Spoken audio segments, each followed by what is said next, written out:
PDI Perjuangan dan PKB yang makin intens membahas nama untuk diusung maju Pilkada Jakarta. PDIP prioritaskan mantan Panglima TNI Andika Perkasa, sementara PKB membuka opsi duet Anies Baswedan Andika Perkasa.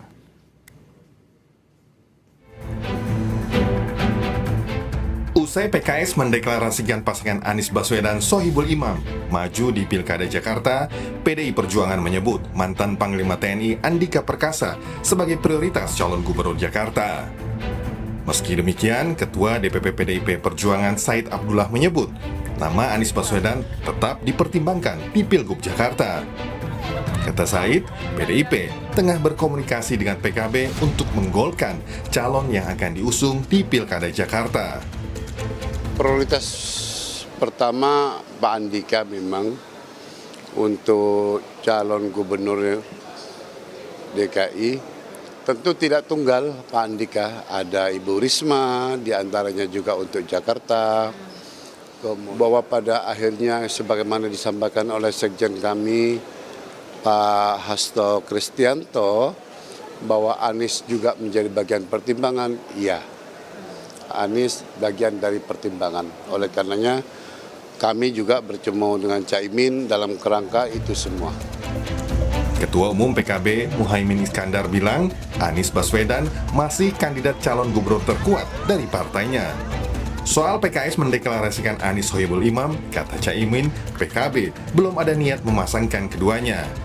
Caimin mengakui menjalin komunikasi dengan PDIP, termasuk membicarakan peluang mengusung Andika Perkasa. Soal wacana duet Anies Andika, Caimin menjawab, PDIP mau nggak?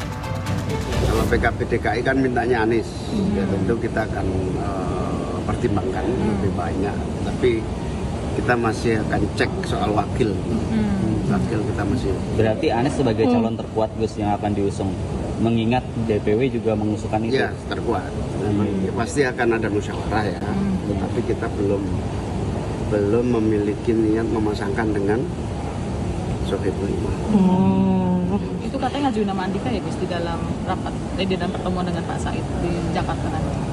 Masih diskusi belum, masih ada beberapa Untuk pasangan itu. Ya itu saya belum tahu PDIP mau nggak.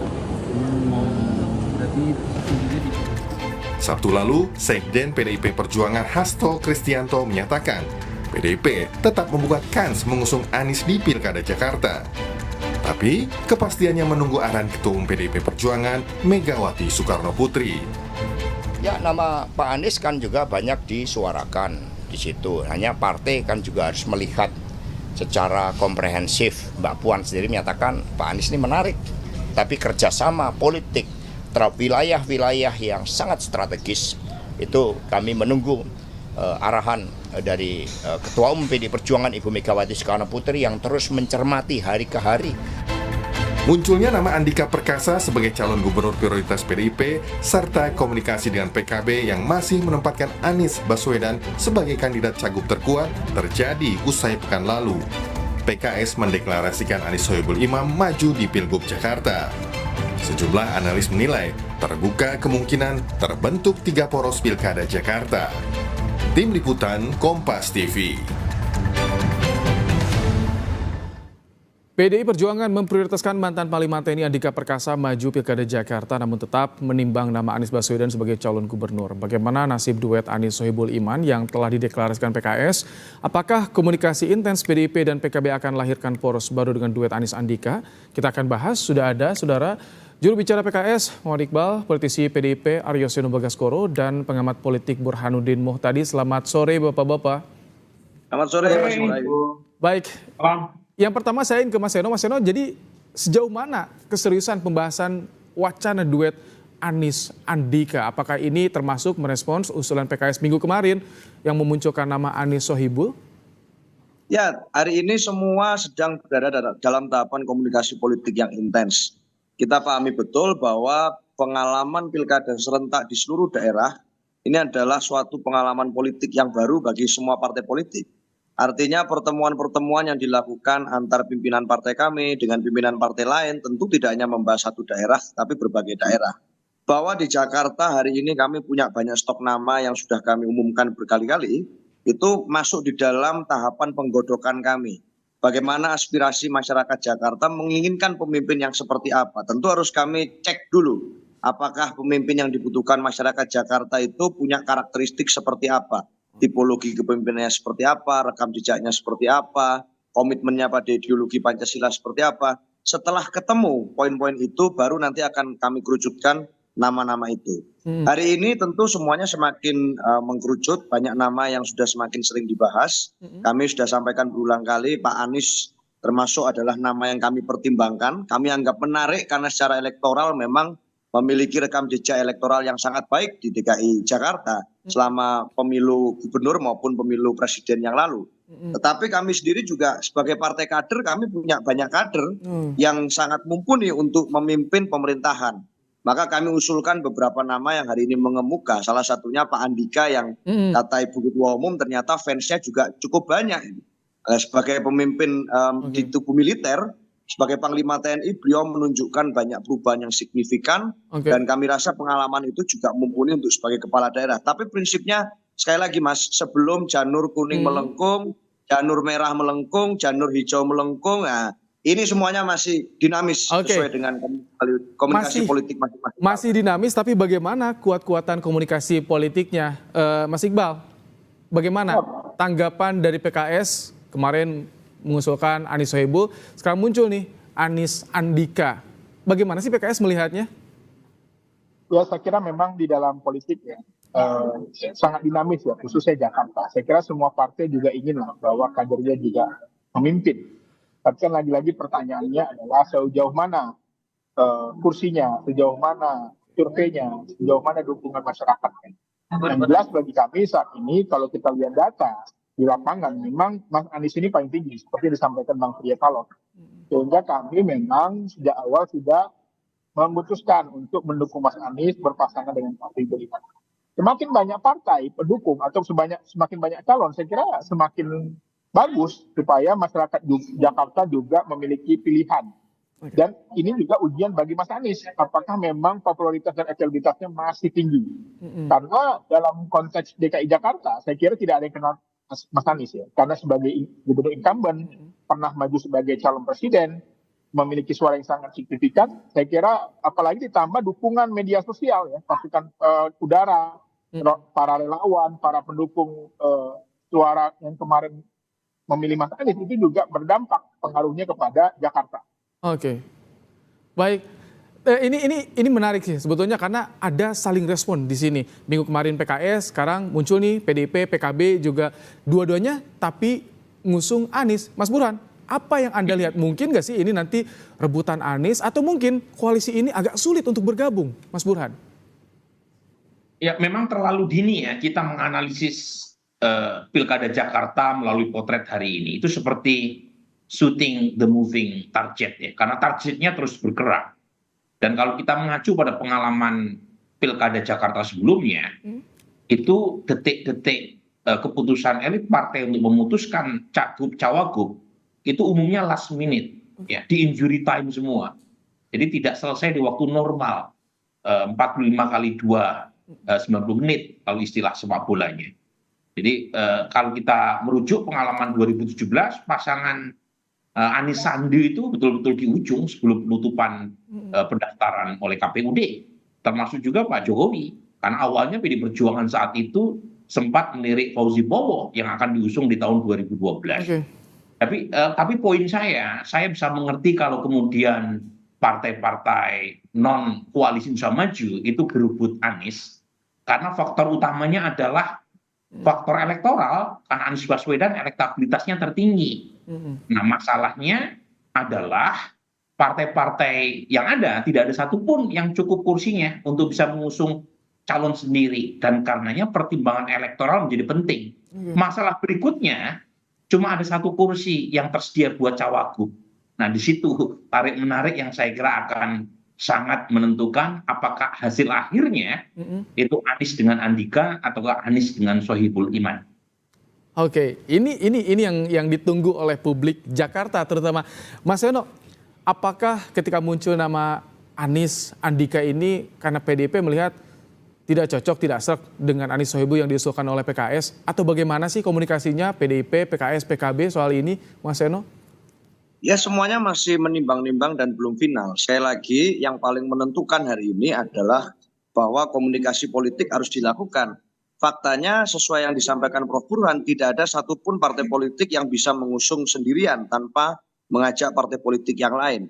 Artinya di sini harus ketemu nih penyesuaian-penyesuaian antar gagasan, antar kesamaan, antar platform.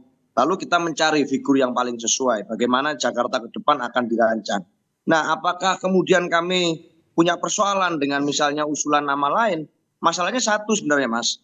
Kami juga sebagai partai politik punya tanggung jawab konstitusional untuk kemudian mendudukkan kader-kader kami sebagai prioritas di jabatan-jabatan publik. Tentunya menjadi sah di tahapan hari ini yang semuanya masih sangat cair.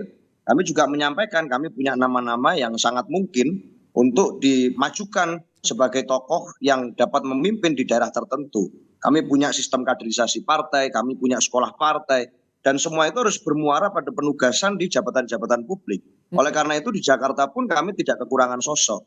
Mas Andika satu nama. Tapi kalau bicara dan merentang ke belakang, ada nama-nama yang lain yang telah kami sebutkan dan semuanya sangat familiar bagi publik Jakarta. Jadi saya rasa hari ini persoalannya kami juga ingin menunjukkan bahwa kaderisasi yang kami lakukan ini juga berhasil memunculkan tokoh-tokoh yang mampu untuk memimpin dan melakukan manajerial kepemimpinan satu daerah. Saya rasa itu. Tapi ini prioritasnya Andika itu untuk di Cawagup atau Cagup nih sebetulnya dari PDIP, Mas Yono? Skenario Cagup maupun Cawagup kami dipersiapkan untuk harus siap. Tetapi tentu semua itu akan diukur dengan elektabilitas, diukur dengan aspirasi dan masukan dari bawah. Termasuk juga dinamika komunikasi politik dengan kawan-kawan partai-partai yang lain yang punya visi yang sama dengan kami. Baik, Mas Iqbal, kalau bicara soal mendekat nih, jika PDIP dengan PKB semakin mendekat, ini PKS memungkinkan nggak tidak mendekat? Atau justru akan berbeda nih, bisa komunikasi dengan Nasdem atau dengan partai lain, Mas Iqbal, di Jakarta ini? Saya kira dari hasil komunikasi kami dengan Bang Surya Paloh dan statement-statement Bang Surya Paloh, saya kira memang Nasdem saat ini memang sudah bulat sepertinya dugaan kami ya, dari hasil komunikasi kami dengan PKS untuk mendukung Mas Anies. Dan Nasdem dan PKS kan cukup ya. Artinya kalau PKS sebagai partai pemenang, tentu saja juga wajar saja kalau mengusulkan kadernya. Dan Mas Anies kan juga salah satu pendiri deklarator Nasdem juga. Gitu. Jadi saya kira banyak pertimbangan lah ya. Bukan berarti Mas Anies ini juga kader PKS. Karena apa? Karena stigma ini muncul karena sejak awal memang PKS yang mengusulkan Mas Anies ketika pilkada di Jakarta. Jadi saya kira sah-sah saja teman-teman PKB memiliki calon ya, termasuk dengan mendukung Mas Anies. Kami sangat bersyukur dan sangat welcome sekali untuk berdiskusi dan berkomunikasi. Tetapi bagi kami majunya Sohibul Iman sebagai wakil itu adalah harga mati. Sohibul Iman wakil harga mati, tapi siapa nanti yang paling berpotensi yang bisa mengusung Anies Baswedan di Pilkada Jakarta dan bagaimana kemungkinan poros yang terbentuk? Kita akan bahas usai jeda. Mas Burhan, Mas Iqbal, Mas Seno tetap bersama kami di Kompas Petang.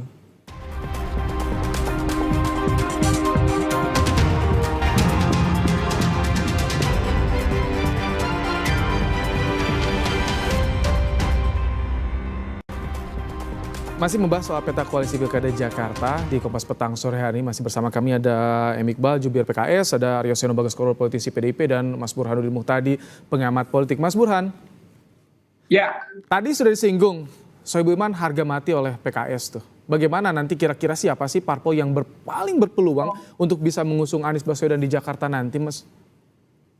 Saya sih tidak terlalu khawatir ya Anies Baswedan untuk mendapatkan tiket di Jakarta.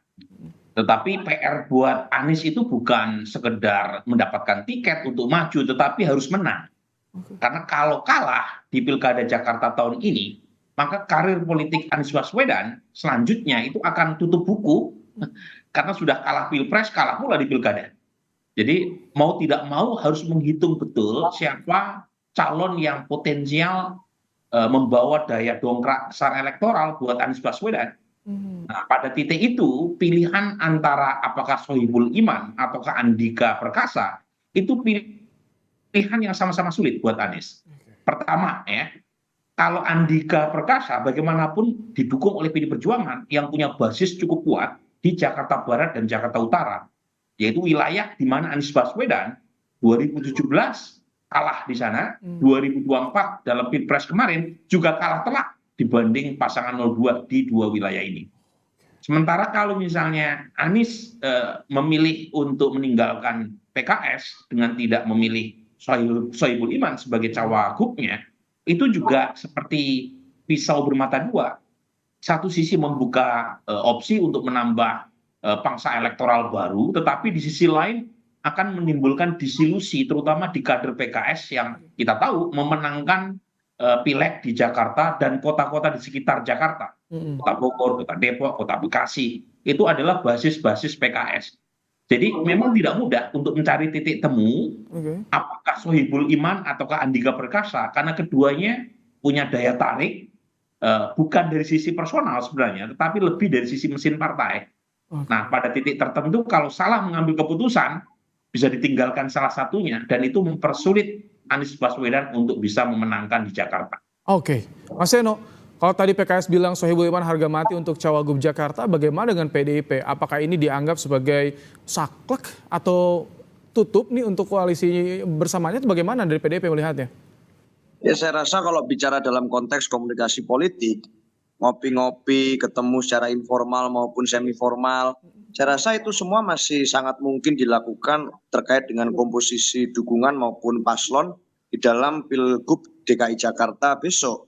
Kenapa? Karena ya sampai hari ini belum ada penutupan pendaftaran. Kita melihat misalnya dari pengalaman Pilpres pun nama-nama calon yang muncul pada saat bertanding berbeda sama sekali dengan yang dibahas beberapa bulan sebelumnya.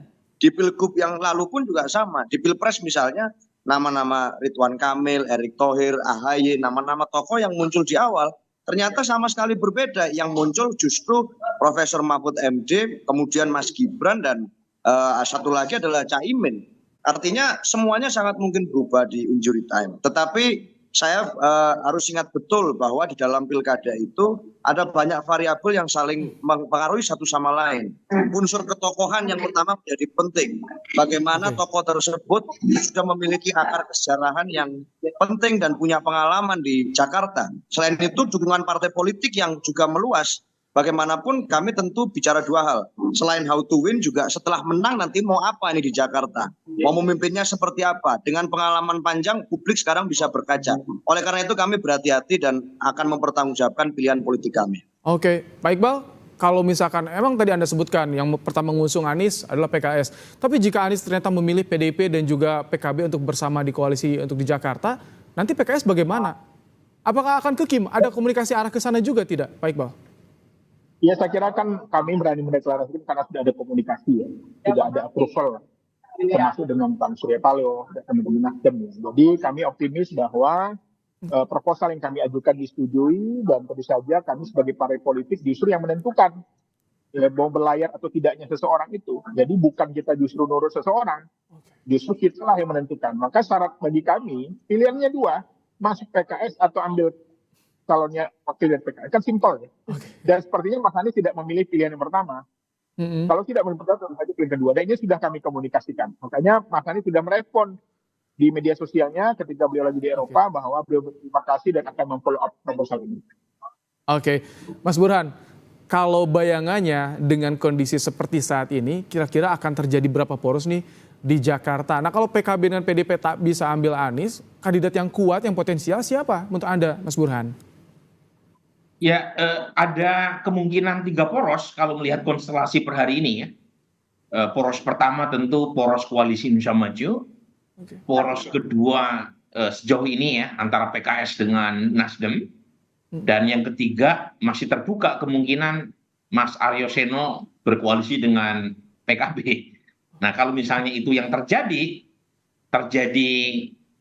ini polarisasi 3 kubu dan kemungkinan akan masuk di putaran kedua karena RUU DKJ masih mensyaratkan 50% per satu buat calon yang bisa menang dalam satu putaran, dan itu sepertinya sulit kalau skenario 3 poros terjadi.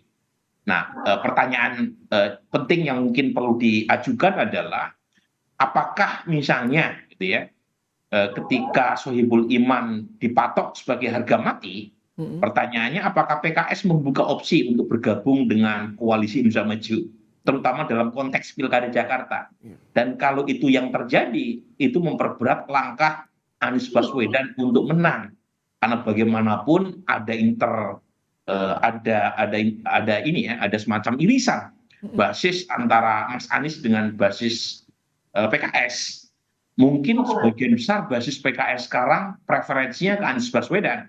Tetapi kalau misalnya PKS memutuskan mendukung Ridwan Kamil yang diusung oleh Koalisi Indonesia Maju, sedikit banyak ya, ada basis PKS yang lari ke Ridwan Kamil, dan itu akan memecah ya, suara buat Anies Baswedan. Dan kalau itu terjadi, itu betul-betul bencana ya buat Anies Baswedan. Oke, Mas Burhan, jadi faktor yang bisa jadi pengaruh terhadap poros atau peta politik di Pilkada Jakarta nanti termasuk tadi tawaran untuk gabung Kim, atau juga termasuk soal kursi ketua DPRD DKI ini akan menjadi instrumen untuk negosiasi?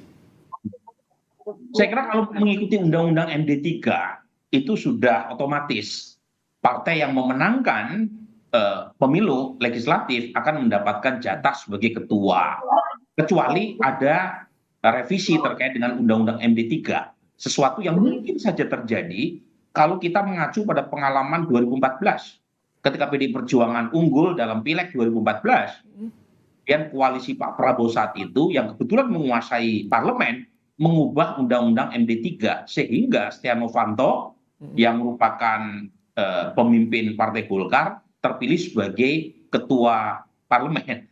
Nah, kemungkinan itu apakah bisa terjadi? Bisa saja. Apalagi meskipun PDI Perjuangan sekarang menang di 2024, itu mayoritas partai sekarang berada di koalisi pemerintah. Nah, artinya ya bisa saja itu menjadi bagian dari semacam negosiasi atau deal ya. Yang kedua yang mungkin yang bisa itu adalah ini kompensasi terutama di pilkada lain. Kan kita tahu ini ada ratusan pilkada dilakukan dalam satu waktu. Jadi kalau misalnya deal terkait dengan cawagup tidak bisa dibungkus untuk mengakomodasi semua elit partai karena kursi yang tersedia cuma satu, kan bisa saja misalnya PDI Perjuangan tidak mendapatkan posisi sebagai cawagup Anies, tetapi PKS mendukung calon yang diusung oleh PDI Perjuangan di tempat lain.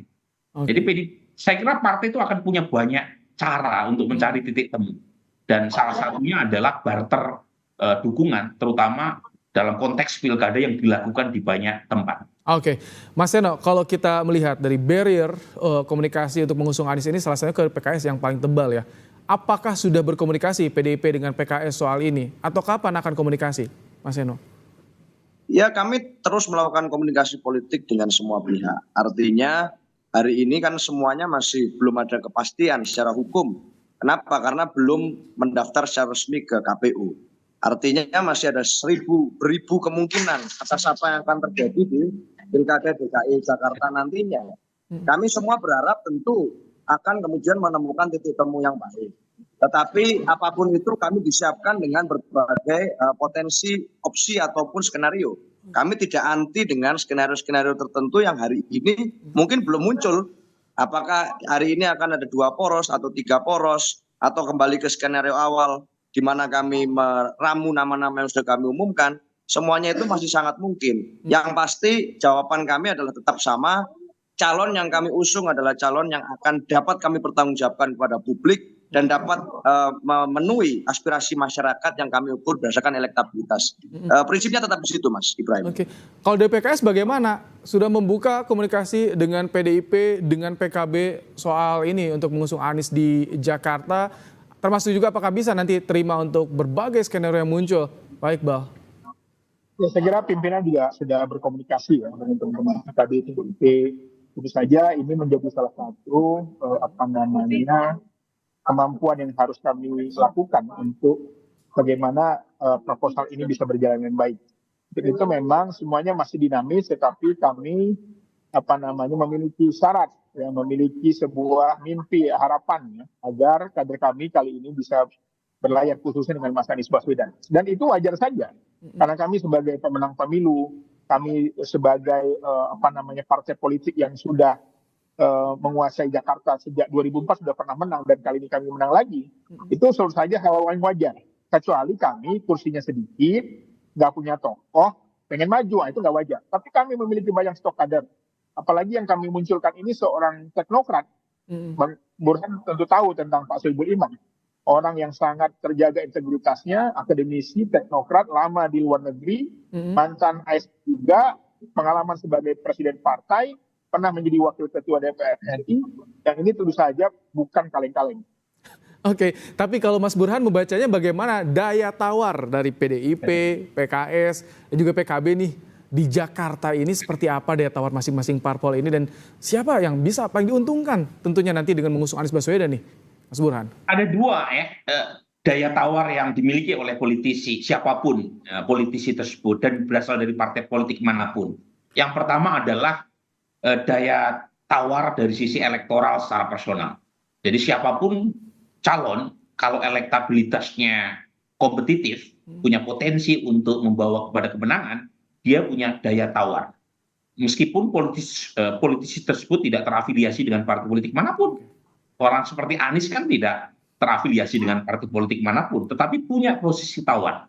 Nah, yang kedua adalah daya tawar dari sisi kekuatan kursi di parlemen. Nah, sekarang tinggal dihitung antara PDI Perjuangan dengan PKS, kursinya lebih banyak mana? Tentu di Jakarta lebih banyak PKS, gitu ya. Nah, pada titik tertentu baru kemudian dihitung apakah kalau PKS memasukkan nama kadernya sebagai cawagup Anies Baswedan, potensi menangnya lebih besar dibanding misalnya kalau Anies Baswedan berdampingan dengan calon wakil gubernur yang diusung oleh PDI Perjuangan. Nah, di situ ada hitung-hitungan objektif dan rasionalitasnya. Karena dalam politik tidak serta-merta 1 tambah 1 sama dengan 2. Kan ada senyawa atau kimiawinya positif, ada yang negatif. Secara di atas kertas bisa saja calon dari PDI Perjuangan punya added value secara elektoral lebih besar ketimbang dari PKS. Karena dari sisi hitung-hitungan di atas kertas, Anies Baswedan kan kurang dukungan di wilayah basis PDI Perjuangan. Tetapi tidak serta-merta seperti itu. Kalau disurvei jangan-jangan kimiawinya negatif. Karena basis keduanya ini terlalu bertolak belakang. Ketika disandingkan justru malah seperti kutub sama-sama positif magnet saling menolak. Nah, ini kan semuanya teori nih. Nggak ada yang atau belum ada empiriknya. Perlu diuji. Nah, salah satu ujiannya adalah melalui survei opini publik yang kredibel. Terima kasih Mas Burhan untuk pandangannya. Pak Iqbal, Mas Eno, terima kasih telah bergabung bersama kami di Kupas Petang sore hari ini. Terima kasih.